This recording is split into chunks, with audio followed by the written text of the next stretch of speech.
And we are live for a very special edition of 30 with Karen and Justin.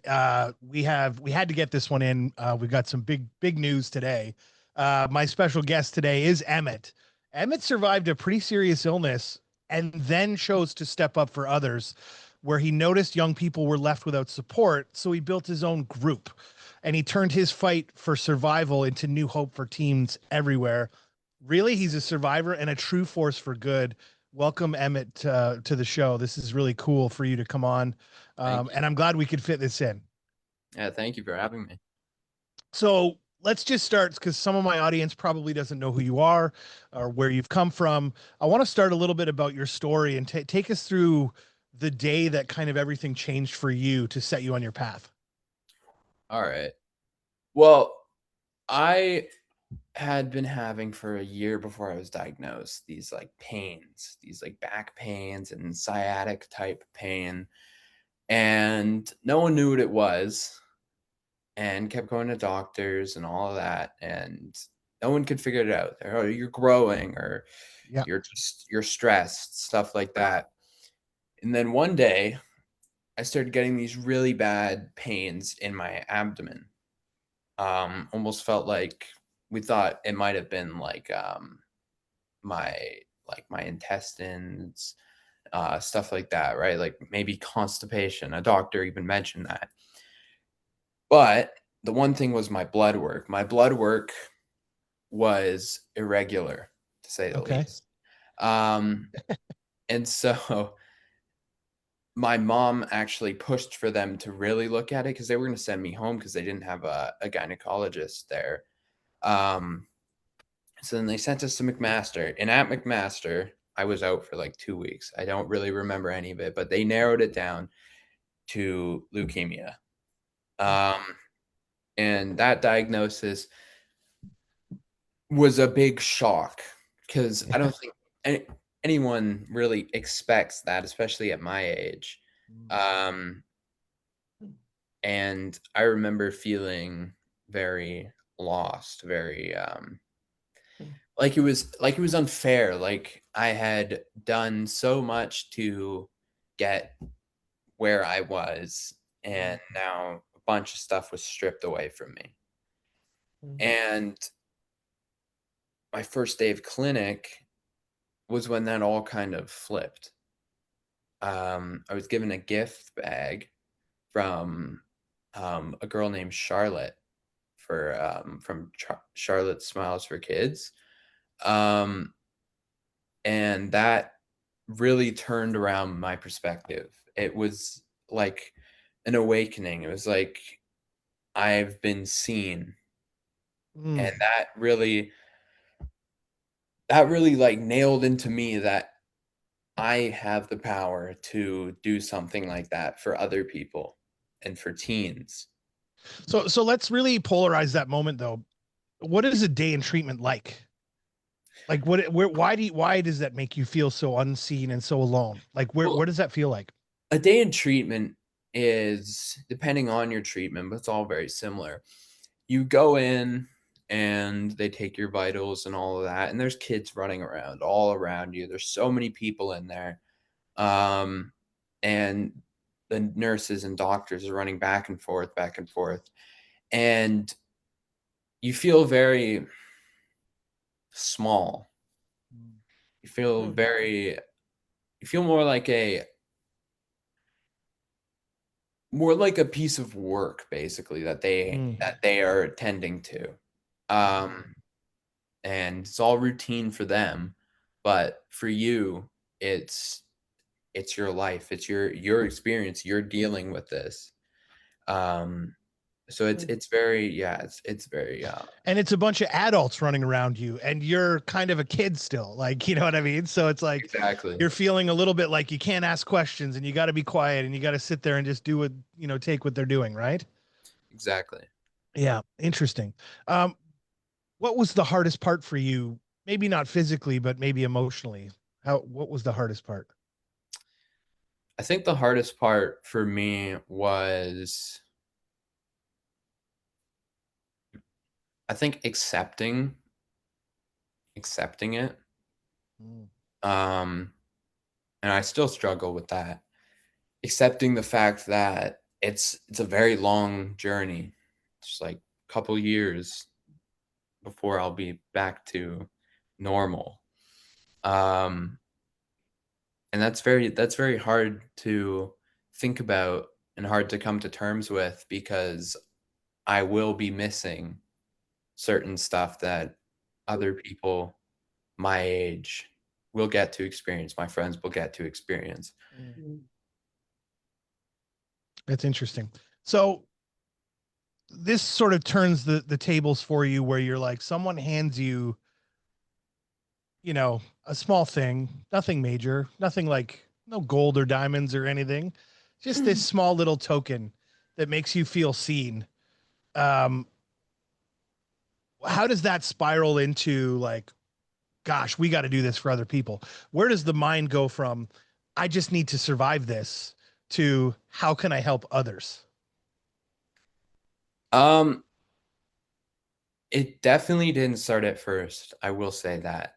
Um, there was talk of it for a while. It was just an idea. Well, I could do this. Maybe I'll do this. But I had to get over the brunt of it before I started to have the moments where I wasn't really doing anything in the hospital, where I was feeling a bit better and I was getting treatment and stuff like that, and realized that I could be doing something for other people. And there's not a lot of things for teens. People think about kids with cancer and like from ages like 10 below. Um, Mm-hmm.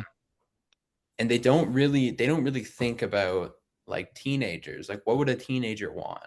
Mm. Um, and to me, that was kind of like something I could do myself. Something like I'm a teenager. I kind of know what people want. And yeah, it brought about kind of like a project, a purpose for me to pursue. It's a very interesting thought because I'll give you a little parallel there. My 17-year-old son has been dealing with some respiratory stuff that we've had for the last couple of years. Not a big deal, nothing like you've gone through, but I've had to take him to a pediatric respirologist because he's not 18 years old yet. And the second you walk in there, there's like pads on the floor for little kids to jump on and little toys where you can like play with like the blocks, spinning them around on the metal rails and things like that and stuff like that. But my 17-year-old is sitting there going, why am I here? Like, this is a child's place. Why are you bringing me here? So you're right. There's a gap in the medical field from the 18-year-old plus adult and down to the, I don't know, 10, 12-year-old child that just wants to goof around and play games and be silly like a little kid could be. you know Teenagers are way cooler than that and need some sort of support in the middle, if you know what I mean. I really Yeah. feel where you're coming from there. So the question I have here is, you call it absurd, which I love, because that's a perfect parallel. Where did that name come from? Well, I read quite a bit of philosophy, and there's a specific philosophy, absurdism, that I really like and I really try to live my life by.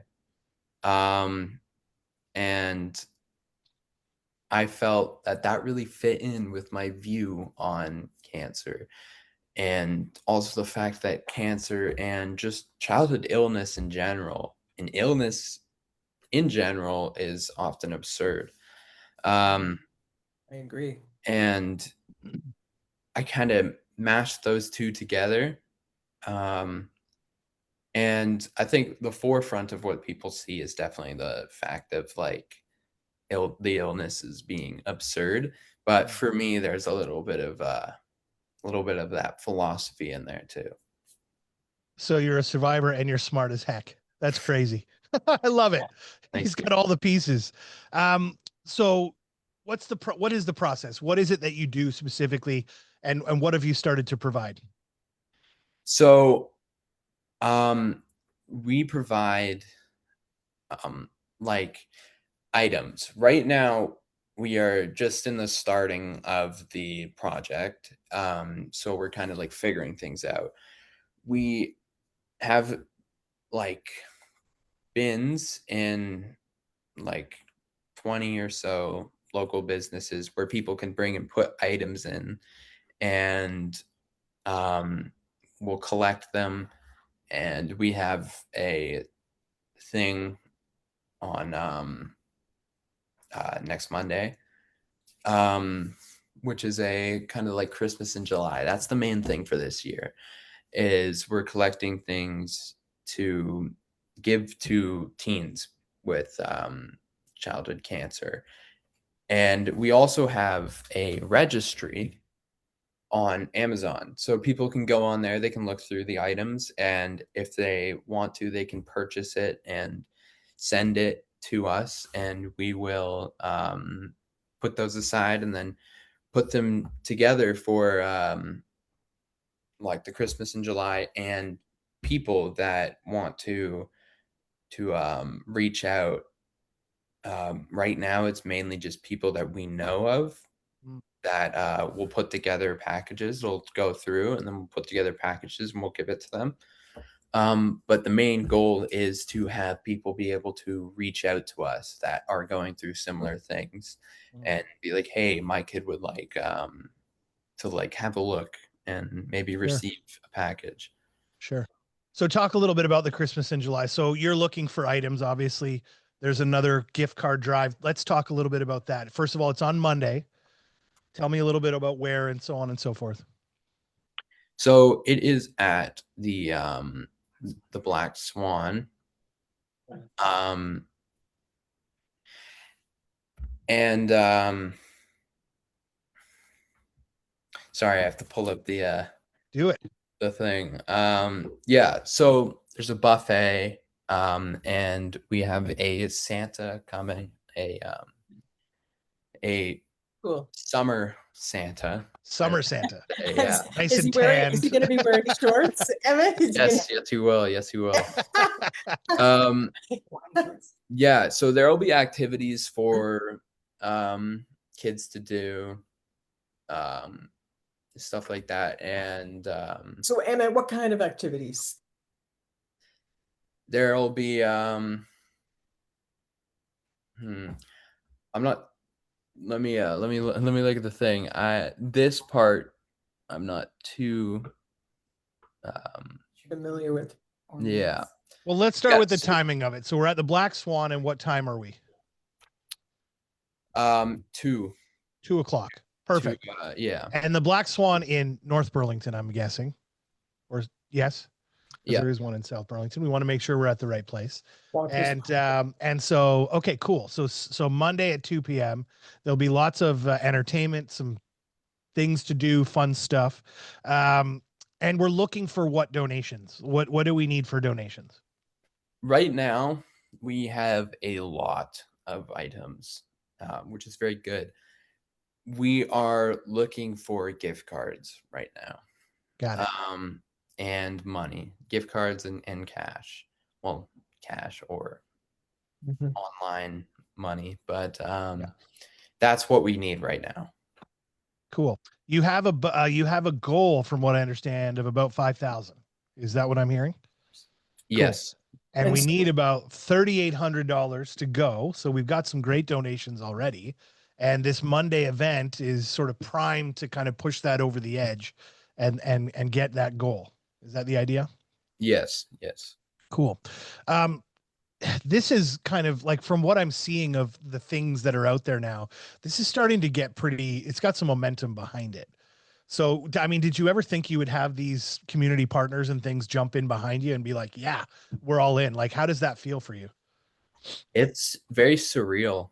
I did not expect this big of community support when I first kind of was thinking about it in the hospital. But I am overjoyed to have the support. It means a lot to me, and it means a lot that people are listening to what I have to say about teens with childhood cancer and other illnesses. Was there one was Go ahead, Karen, you had a question. Sorry. So, who are some of your major sponsors? Who are the people that stepped up? I'm curious. We have people like the Black Swan, JC Bagels, Home Depot. They gave some bins, and Canadian Tire gave some toys as well, among others like Tommy Guns, Pets and Groom, stuff like that. Yeah. I also understand McMaster is pretty much behind this thing too. It is, yes, McMaster is involved. Right now, this will change in the future, but we are going to give the remainder of the toys that we have to the Ronald McDonald House in McMaster, or Cool. near McMaster. Yeah. In the future, we hope to be able to reach more hospitals, but for now, it is just McMaster. Yeah. Was there one donation or a message that you've received over this period of building this thing that really touched you?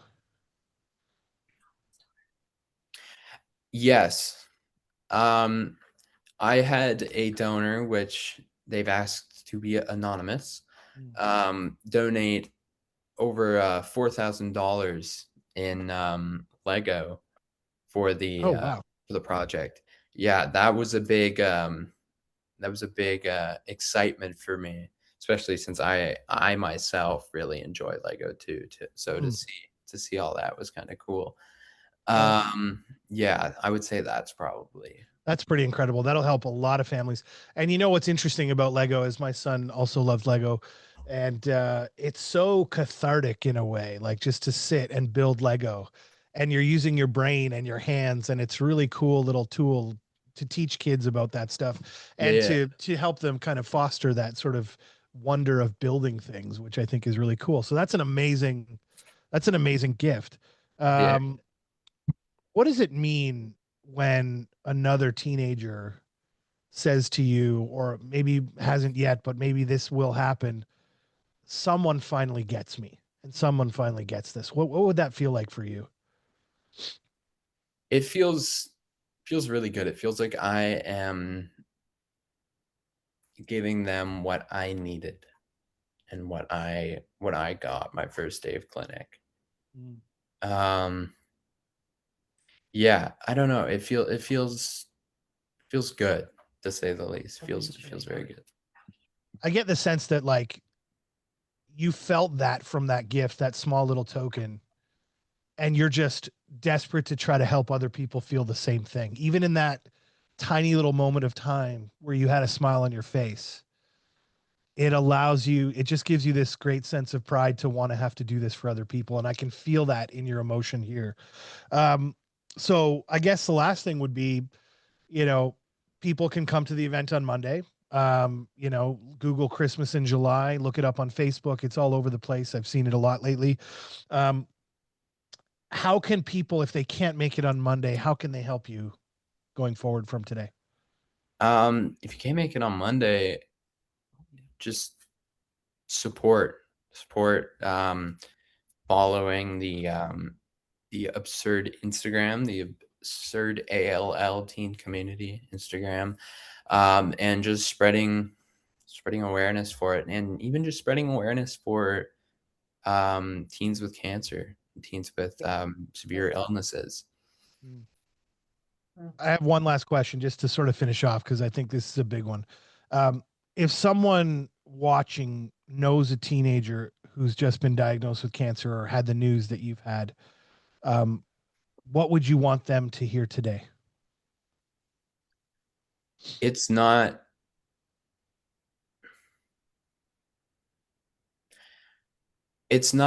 the end of the world, I would say. And as much as that's nice for me to say, I know in some situations it can feel like that. And in some situations, it may be very drastic. But it's absurd And all you can do is work through it. You can't change it. You can't turn back time. And as much as you need to be able to grieve, you need to be able to grieve what has happened. You have to get up and keep pushing. And you have to remember there's more to everything than just that. That doesn't change who you are. That's not gonna stop you from being able to do things that you feel are important to you. And this is like literally coming from the words of a philosopher. It would seem. Well done, young man. Thank you. Your parents must be incredibly proud. You know, going from that emotion of, you know, fear, which I'm sure there was a lot of, to turning it into this. You know, they say fear is false evidence appearing real. You've turned your fear and your journey into something fantastic. And I wish you the best of luck. We'll put all the details of the event below in the chat. And we'll get this out, and hopefully we will sell this thing out and get a lot of people and get your $5,000 goal. Thank you for being on the show, Emmett. It's been a pleasure. You're genuinely a wonderful human. It's been a great pleasure, Emmett. Thank you so much for coming on. Thank you. Talk to you soon, and we will be back tomorrow. See ya.